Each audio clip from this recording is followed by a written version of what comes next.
Hello students, welcome to the Thermochemistry Question Part 5. So we are doing a question series on thermochemistry. So let us start our today's session. Now today we will practice question from 30 to 37, which comprises of 8 questions in total. And what will be the instructions for this question series is that you will be given some time to solve this question. So that time will be addition of two things. First of all, 10 seconds, that is the timer. And while I am reading this question, giving you a hint, you have also time to solve this question simultaneously. Okay, so with this in your mind, let us start our today's session. Disclaimer: the images used in our slide deck are for educational purposes only. We respect the intellectual property rights of the original creators and owners of these images. If you are the owner of any of the images used in this deck and have any concerns or issues, please contact us at sathee@itk.ac.in and we shall remove the images. Now, question number 30. The heat of combustion of carbon to CO2 is minus 393.5 kilojoule per mole. The heat released upon the formation of 35.2 grams of CO2 from carbon and oxygen is. So your options are A 315 kilojoule, B minus 31.5 kilojoule, C minus 315 kilojoule, D 31.5 kilojoule. Okay, so these are the options. So what is the hint for this question? So the hint for this question is simple, that the equation that you will get for the combustion of carbon will be the same that is required for the formation of CO2. Okay, so this is the only hint I think is more than enough to solve this question. Okay, so your 10 seconds to solve this question starts now. Okay, before that, you have one more hint, that this is the energy for per mole, and what is the amount of say, I would say that what is the amount of substance that is present in per mole, you should determine that for CO2, and accordingly you will use it to find the 35.2 gram. Now these two equations, that is combustion of CO2 and formation of CO2, both are, sorry, for combustion of carbon through CO2 and formation of CO2, both are on same thermochemical equation. There might be a difference in the stoichiometric coefficient, or it may not be, depending upon the conditions that are given. So I'm not assuring that. So just look upon the stoichiometric coefficient. Other than that, all things are good. So your time starts now.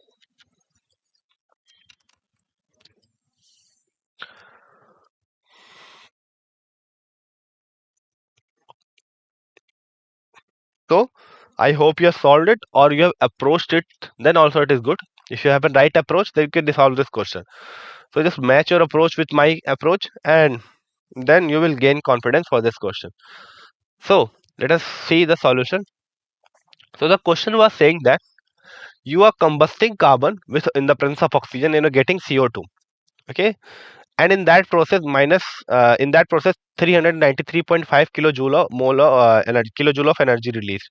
Now this is for per mole combustion of carbon. Next thing we have to find out is that what is the heat that is released upon formation of CO2. So you will form CO2 from carbon and oxygen, and what is the standard state? That is C solid and O2 gaseous. Okay, so for those that solved, the correct answer is C. Okay, so I hope you got the answer right. If not, no issues, no worries, right? We will look upon the solution also. So this is the thing that is given according to the information. Combustion of carbon is minus 393.5 kilojoule per mole. So this is written in the form of thermochemical equation. Now this is the heat released when 44 gram of CO2 is burned. Sorry, is formed. How? Because we are getting 1 mole of CO2, and what is the mass of 1 mole of CO2? It is 44 gram. Very simple. 12 plus 32. Okay, 12 plus 32 will give you 44. So for 44 gram of say formation for 44 gram of CO2 requires 393.5 kilojoule, or releases 393.5 kilojoule of energy. Now for 1 gram, what will be the amount of heat that will be released? It will be simply the utility of unitary method, and that will give you 393.5 by 44 with a negative sign against it, and that is in kilojoule again. Now we have to find it for 35.2 gram. We will simply multiply the 35.2 gram with the given 1 gram data. Okay, so this thing is already being mentioned here. You have multiplied it with 35.2, and that will give you 315 kilojoule of energy. Okay, so this is a simple unitary method. You have the value for the formation of 1 mole, and now you use that information to find it for 35.2 gram. So the crucial thing that is the difficulty that you face is that you may fall in trap that what will be the enthalpy of formation, some other data should be given, but since both are having the same equation, once you write the equation you will easily able to solve it. Okay, so the thermochemistry is whole about writing the thermochemical equation. If you can write them correctly, then you don't face any difficulties in problem when solving the problems related to thermochemistry. So the correct answer is C, which is minus 315 kilojoule. Now moving on to the next question. Question number 31. Which of the reactions defines delta and H naught formation? Your options are A. Carbon diamond plus O2 is giving us CO2. B. Half H2 half F2 giving us HF. C. N2 plus 3H2 gaseous, where N2 is in liquid and 3H2 gaseous is giving us 2NH3 gaseous. And D. CO gaseous plus half O2 gaseous gives us CO2. So your hint for this question is that all of your reactant should be in a standard state and you should form only 1 mole of the product. So these are the two things that you should remember during the thermochemical seeing upon a thermochemical equation of formation of anything, right? So your 10 seconds to solve this question starts now. So just keep in mind the 2 points.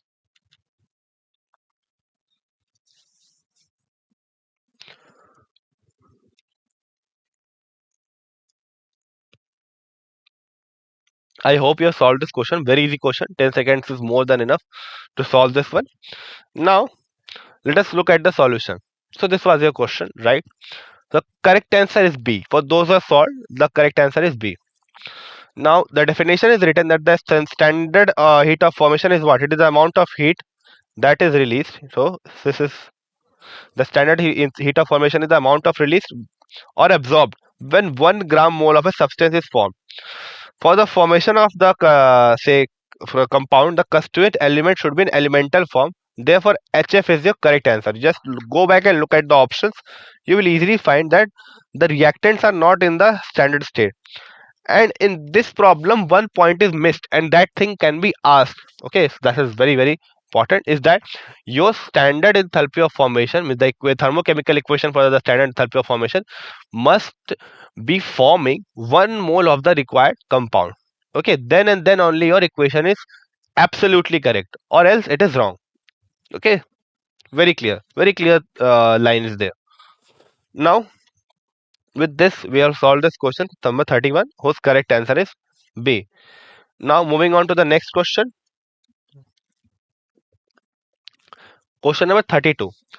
The enthalpy of combustion of H2, cyclohexane and cyclohexene. Cyclohexene and cyclohexane are minus 241 kilojoule per mole, minus 3800 kilojoule per mole, and minus 3920 kilojoule per mole respectively. The heat of hydrogenation of cyclohexane is, now your options are A 121 kilojoule per mole, B minus 121 kilojoule per mole, C plus 242 kilojoule per mole, and D minus 242 kilojoule per mole.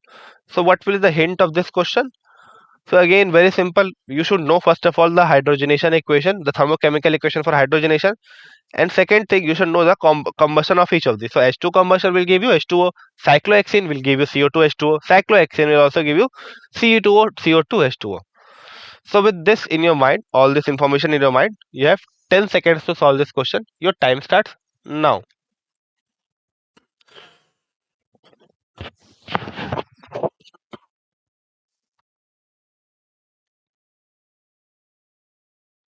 Okay, let us find out what is the answer and how we can solve it. First of all, the question was what? The question was saying that for the combustion of this three compound H2, cyclohexane and cyclohexane, your values are given. Means the heat that is released are given. Now you have to find that what is the heat of hydrogenation of cyclohexane. That is for this. How will write it? How will solve it? Now for those who have solved, the correct answer is B. Okay, now this is the equation for your formation of H2O. It might be clear to you, very easy to understand, that you are forming H2O, and it is basically the combustion of H2. Very simple. H2 plus half O2 is giving us H2O, and for that this much amount of heat is released. So this is our equation 1. Now for the second one, which is cyclohexene, the formula is C6H10. So what will be the equation? So this will be the equation. So I already balanced it. You can just try it first. So 6 carbon. Oxygen how much? 2 oxygen and 5, 7 oxygens, and here 17 by 2 multiplied by 2. 2 will get cancelled and 17 oxygen again. Hydrogen 10, and here also 5 2 is 10. 10 hydrogens here also. So we are balanced it accurately. And for this, the energy that is released is minus 3800 kilojoule per mole. Third thing, which is C6H12. Again, we have balanced it. Now, one thing you should remember while balancing it, don't change the coefficient of C6H12 because this value is for per mole. So you have to keep it accordingly in any situation. Now, let us look at the balance equation.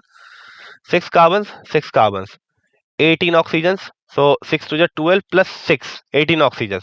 12 hydrogen, 6 to the 12 hydrogen. And for that, the amount of enthalpy change is minus 3920 kilojoule per mole. So this is equation number third. So we have three equations. Now you will add and subtract them accordingly so that you can get your answer. So we have to do this for this equation. We are hydrogenating it, so we are adding hydrogens to it. So what we will do, we will add equation 1 and 2. So this and this to be added, and they will subtract this one. So just keep the thing in mind that you have to subtract. While subtracting, you have to remove the terms accordingly. So when you will do it, so what we will get? Just let us try to do it once, right? So when you will add these two and subtract this one, that means, sorry.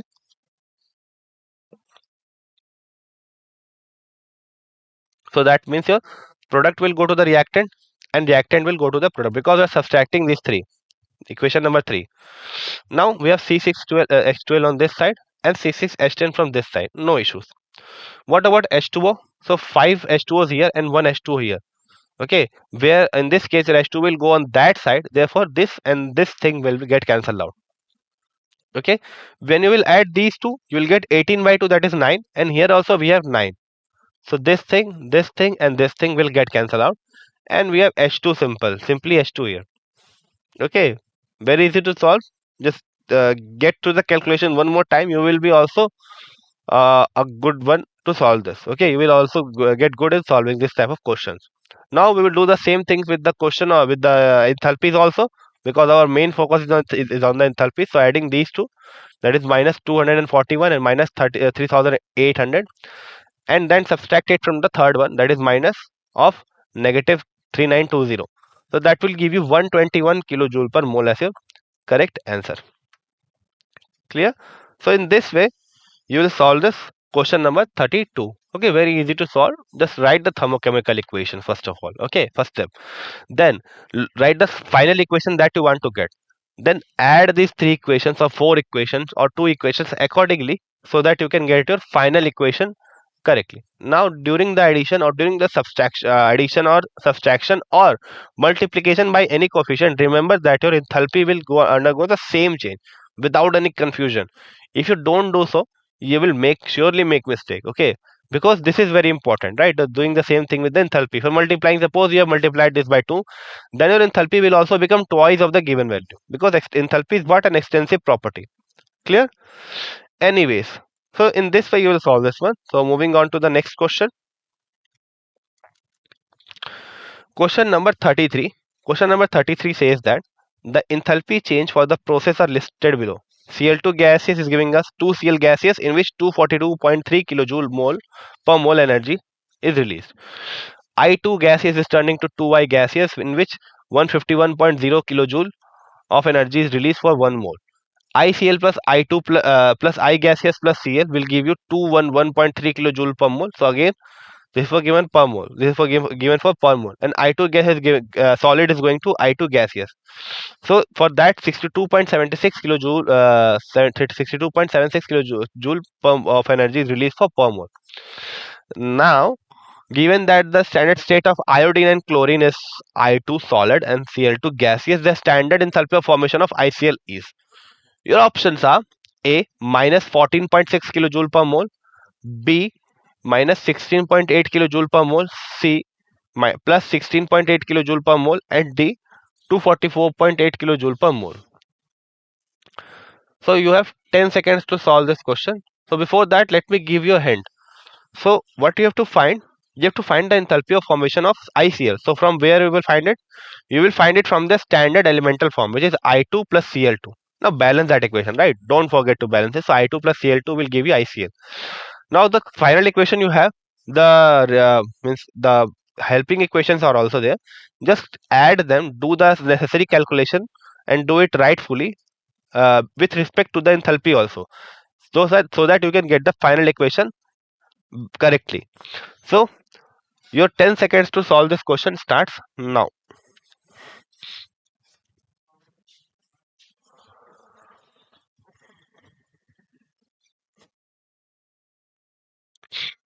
Okay, so your time is up.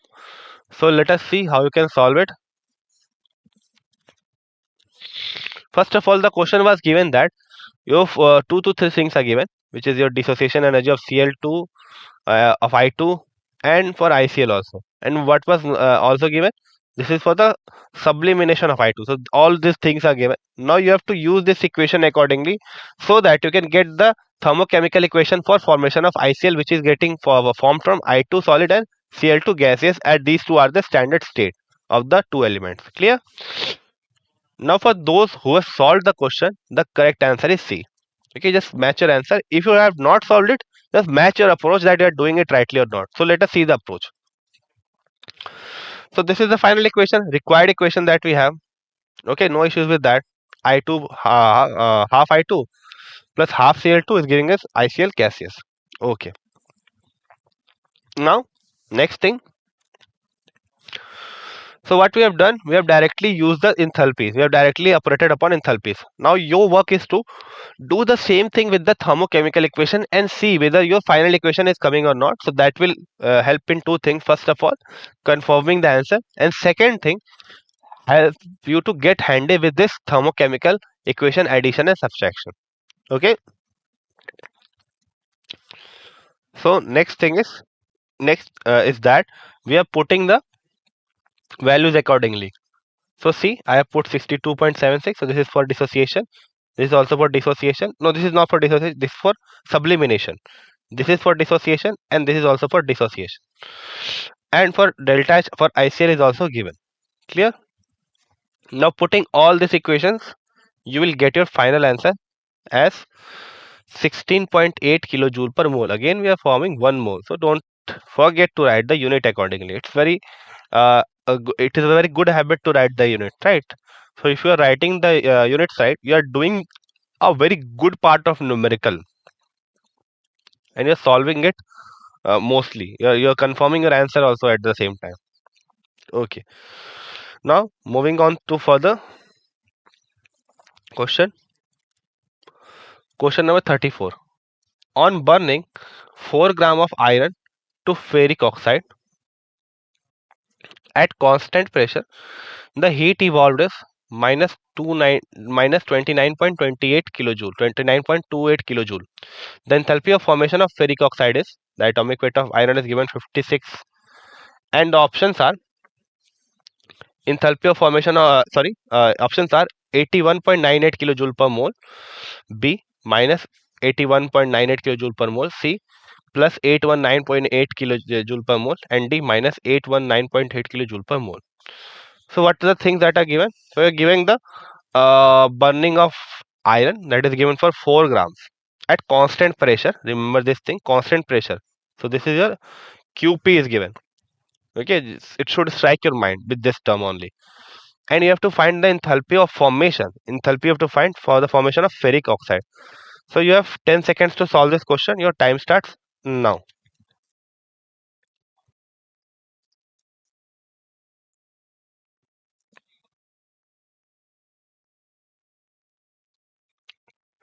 So how will solve it? Let us see the solution. So hope you have solved this thing.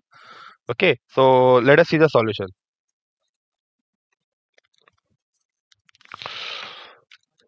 Now, first of all, let us try to understand the question.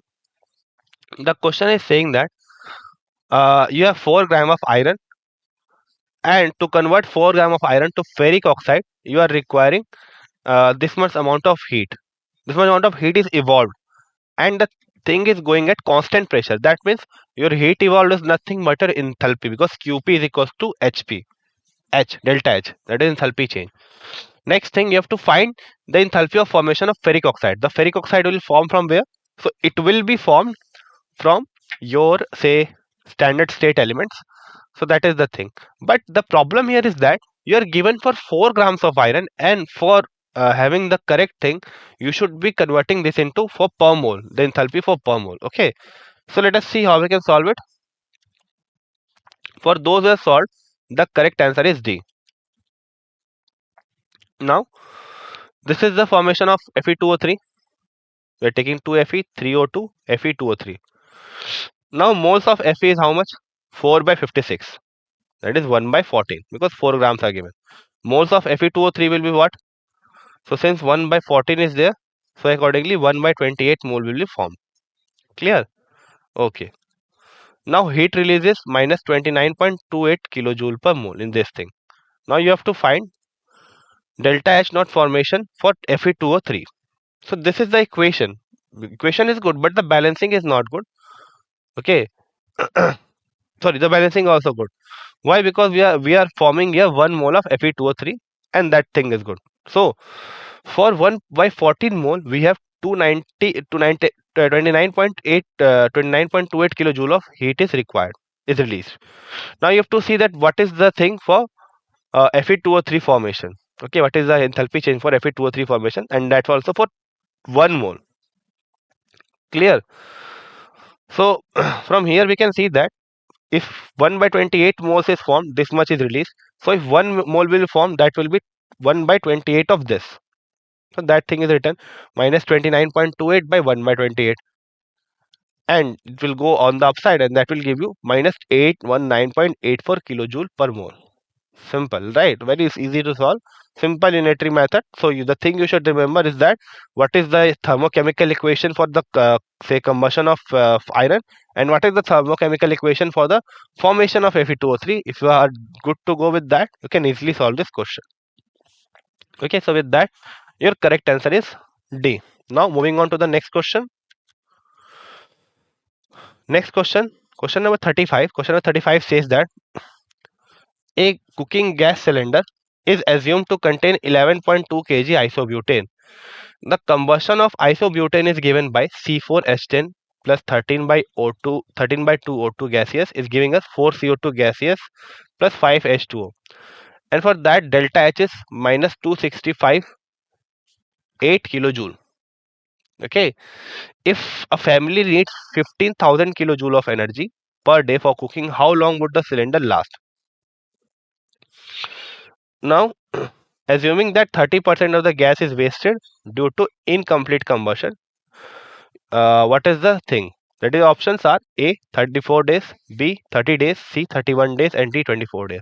So I would say that this is a very good question, right? Because uh, some things are there which you should get through, like 30% of the energy is wasted and all.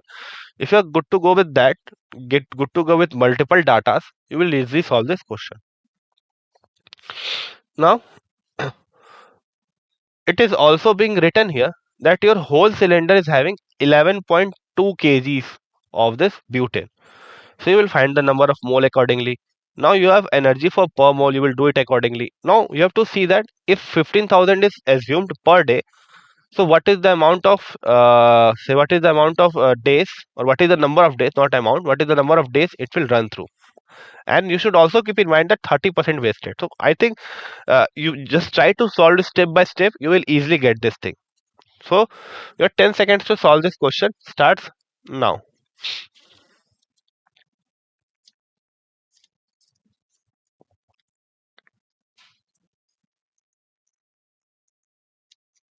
Okay, so hope you have tried this question. So this is a very lengthy question. It might be possible that don't find a final answer, but you must have approached it. So let us see whether your approach is correct, or if you have solved, then let us see your answer is correct or not. So first of all, the question is quite complicated to listen, but it's very simple. It is saying that your gas is there, your gas is containing 11.2 kgs of isobutane, and for 1 mole this much is released. So you have to find that for 11.2 kgs how much energy is released. Now next thing is given that for per day consumption is 15,000 kilojoule, and you know the total heat produced. Now out of that you will use 30% because it is wasted. Now you will see that if this much heat is released that and this much is consumed per day, then how many days it will run through. So let us see. For those who have solved, the correct answer is D. So 58 gram of isobutane release 2658 kilojoule. Very simple because the molar mass of Ce4H10 is this much. Now for 11.2 into 10 to the power 3 grams, how much heat will be released? So we have converted this thing into grams. So for 1 gram, 2658 by 58. For this much, we have multiplied the same thing here. And that will give you 51326.89 kilojoule. Now out of this, so we see that the daily requirement of energy is 15,000 kilojoule. This is the daily requirement. Loss of energy 30%. So 30% of this, that means 70% is used. Very simple logic. So 70% we have calculated. So this is the amount of heat that is being released. Now out of that, we have to see that in how many days it will run. So for 1 day it is 15,000 day. For 1 day it is 15,000 kilojoules. So how many days? So this thing we will divide here, and that will give you 24, and 24 days is your correct answer. Okay, so just do it step by step. You will easily get your answer. Moving on to the next question. So question number 36 says that if the heat of neutralization for a strong acid base reaction is minus 57.1 kilojoule, what would be the heat released when 350 centimeter cube of 0.20 molar of dibasic strong acid is mixed with 650 centimeter cube of 0.10 mono acid acidic base? Options are A 57.1 kilojoule, B 3.71 kilojoule, C minus 57.1 kilojoule, and D 0.317 kilojoule. So you start solving the question. What will be the hint of this question? That is a strong acid base reaction. First of all, you don't have to worry about dissociation, and the heat released during when a dibasic acid. So dibasic means that can release two protons, and monoacidic base means that can take up one proton or that can give one OH minus. The volume of the and the molarity is also given. You will accordingly find the normality. So I think this thing is good enough to solve this question. Your time starts now.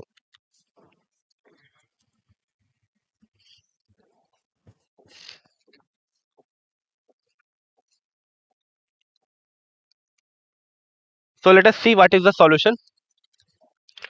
So we have to find the heat of neutralization. So heat of neutralization nothing but when 1 mole of the acid react with 1 mole equivalent of the base to give the water and the salt respectively. Then the enthalpy change during that reaction is the heat of neutralization. So this is the volume and this is the molarity that is given. And this is the volume and this is the molarity that is given. And at the same time, n factor is also mentioned in terms of literature or the language. So for those who have solved it, the correct answer is B. So millimoles of dibasic acid is 70 moles. Okay. Amount of H plus, it is we will multiply this thing by 2 because it is a dibasic one. Similarly, the amount of OH minus ion will be simply multiplication with 1 because it is a monobasic one. That will give us 65 millimoles. So out of these two, OH minus is the limiting one. Therefore, 1 mole is producing 57.1 kilojoule, and 65 into 10 to the power minus 3 moles will produce 57.1. 65 into 10 to the power minus 3 kilojoule, that is 3.71 kilojoule. So the thing here you should notice is that we have 140 mole of H plus but 65 millimoles of OH minus only. So we will take this thing, okay, rather than this, because once this thing is consumed, your reaction will not proceed further and you will not get any heat release. Okay, so that thing is being that thing should be remembered here, right? So accordingly, for millimole is given, so we will multiply this thing by 10 to the power minus 3. So for 65 into 10 to the power minus 3 multiplied by 57.1, because for per mole 57.1 kilojoule of energy is required. For this much, 65 into 10 to the power minus 3 multiplied by 57.1 will be required, and that will give you 3.17 kilojoule. So this is your correct answer. Okay. Now moving on further, question number 37. So consider the reaction given below. On the basis of this reaction, you have to find out which of the following algebraic relationship in option A to D is correct. Your one is carbon in solid gaseous is reacting with 4H gaseous to give us CH4 gaseous, and that delta for that delta heat of means enthalpy of reaction is x kilojoule per mole. Similarly, your C graphite is reacting with 2H2 to give CH4, and for that enthalpy of reaction is given y kilojoule per mole. Your options are given: x is equals to y, x is equals to 2y, x is greater than y, x is less than y. So your 10 seconds to solve this question starts now.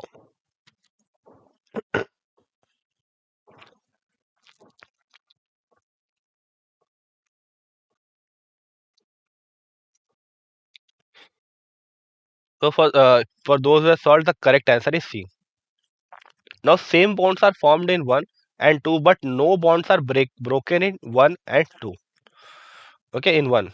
So what is being written here? That okay, the bonds that are forming in 1 and 2 are same, but on the left hand side, no bonds are formed in case of first, but bonds are broken. So no bonds are broken in case of first, but bonds are broken in case of 2. So the extra energy would be that much. That means the broken energy, right? So as energy is absorbed when bonds are broken, therefore your x will be greater than y. So it's very simple thing. Just try to get the thing that during the formation the heat is released, right? So therefore this will release energy and this will eat energy. And since same bonds are forming on the right hand side, so you don't have to worry. But on the left hand side, the energy is required to break the bond, and no bonds are be broken here. But in this case, bonds are be broken. For that case, your x will be greater than y. Clear? So with this, we have solved this question number 37, and this is the end of today's question session. Thank you.